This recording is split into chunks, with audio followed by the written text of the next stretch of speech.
Hello ways அனைவருக்கும் வணக்கம். காமாக்கிய கோள் சக்தி பீடங்கள் 51 என நூல்கள் சொல்கிறது. அதில் இத்தலம் முதல் தலமாகும். இந்த பீடங்களில் யோனி பீடம் அசாம் மாநிலத்தில் உள்ள காமாக்கிய ஆகும். இதை காமரூப் என்றும் சொல்வார்கள். அம்மனின் சக்தி பீடங்களில் இது காமக்கிரி பீடம்.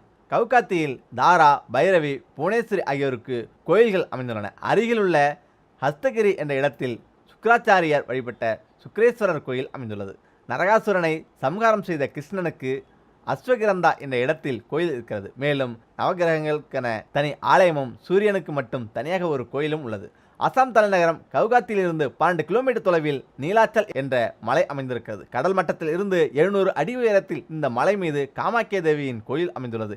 இக்கோயிலில் உயிர் பலி கொடுக்கும் வழக்கம் பின்பற்றப்படுகிறது. புராணங்களில் இந்த இடம் நரகாசுரனால் ஆளப்பட்டதாக கூறப்பட்டுள்ளது. இந்த மலை அடிவாரத்தில் 4 பக்கங்களிலும் சொர்க்கபுரி வாயில், அனுமன் வாயில், புலிவாயில், சிங்கவாயில் என்ற 4 நுழைவாயில்களை நரகாசுரன் அமைத்திருந்தான். இந்த கோயிலுக்கு சென்றால் திருமண தடை, குழந்தை பாக்கியம், கல்வியில் சிறந்து விளங்க இறைவனை பிரார்த்திக்கலாம். இதில் தலபெருமை. 10ஆம் நூற்றாண்டில் இக்கோயில் அசாம் மன்னரால் சீர்திருத்தப்பட்டது. 1665இல் மீண்டும் புதுப்பிக்கப்பட்டது. வெளிப்பிரகாரத்தை பார்த்தால் மட்டுமே கோயில் என்று இதை சொல்ல முடியும். உள்ளே சென்றால் ஒரு குகை மட்டுமே இருக்கிறது.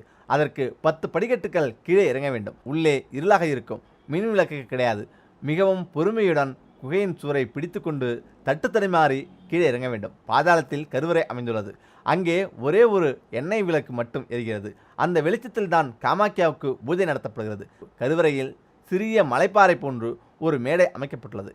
இதை மேரு வடிவம் என்கிறார்கள். மேடையை சுற்றிலும் தண்ணீர் வளமாக போய்கொண்டிருக்கிறது.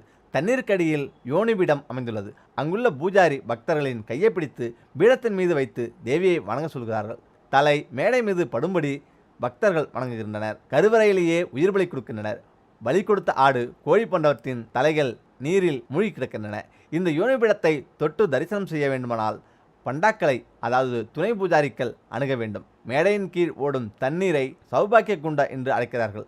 குகையிலிருந்து வெளியேறும்போது உலோகத்தால் செய்யப்பட்ட காமேஸ்வரி சிலைகள் 8 வித அமைப்பில் பிரதிஷ்டை செய்யப்பட்டுள்ளதை காணலாம். பிரகாரத்தில் காமாக்கிய தேவி தசமகா வித்யா என்ற பெயரில் 10 வித தோற்றங்களுடன் காட்சி தருகிறார். பிரகார சுவர்களில் மங்களசாண்டி, அன்னபூரணி, நீலகண்ட மகாதேவி, மானசாதேவி ஆகியோரின் சிற்பங்கள் செதுக்கப்பட்டுள்ளன. இத்தலத்தின் மறுகரையில் மயில்மலை அல்லது பஸ்மாசமலை எனப்படும் சிறிய குன்று இருக்கிறது. இங்குதான் சிவனின் தவத்தை கலைத்த மன்மதனை எரித்த காமதகனம் நடந்ததாக சொல்லப்படுகிறது. இதை நிரூபிக்கும் வகையில் உமானந்தா சிவா கோயில் ஒன்றும் இருக்கிறது.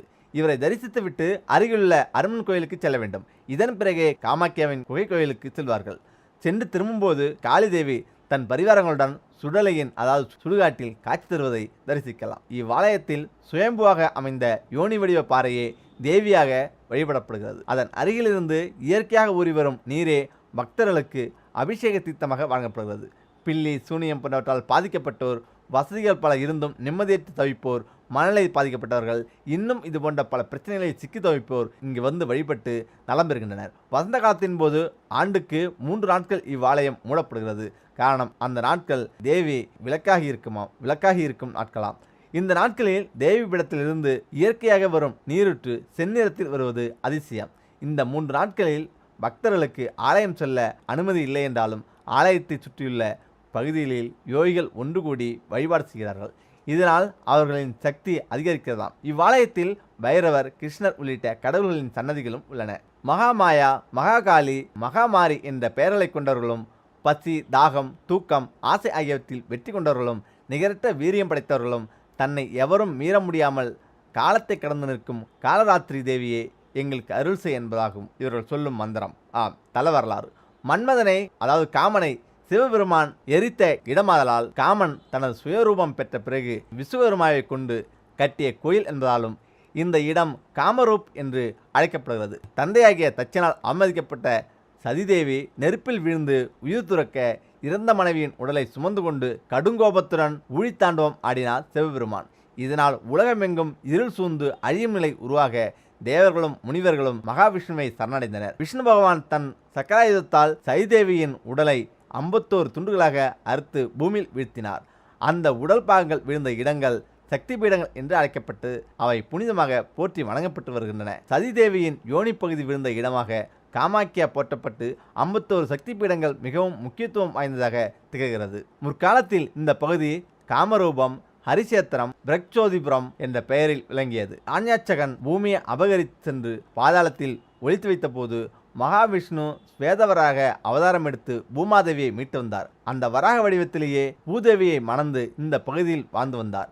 அப்போது அவர்களுக்கு பிறந்த மகனே நரகாசுரன். மகாவிஷ்ணு நரகாசுரனை பிரக்சோதிபுரத்துக்கு அரசனாக்கி வைகுந்தம் புறப்பட்டார். அப்போது அவர் பூமாதேவியிடம், இவன் உலகத்துக்கு மிகவும் கெடுதல் புரிவான், அதனால் கொல்லவும் படுவான் என்று எச்சரித்தார். அப்போது பூமாதேவி, அப்படியாயின் என் கைகளால் தான் இவன் மரணம் அடைவான் என்னும் வரத்தை தாருங்கள் என்று கேட்க மகாவிஷ்ணுவும் அவ்வாறே வரம் தந்து வைகுந்தம் சேர்ந்தார். பல வரங்களை பெற்ற நரகாசுரன் அனைத்துலகையும் அடிமைப்படுத்தி பல்வேறு கொடுமைகளை புரிந்து வந்தான். பல யுகங்கள் கடந்தன. சக்தி தேவியின் மாய வடிவமான காமாக்கிய தேவியை வழிபட்டு மேலும் பல வரங்களை பெற்றான் நரகாசுரன். இந்த நிலையில் மகாவிஷ்ணு கிருஷ்ணராக அவதாரம் எடுத்திருந்தார்.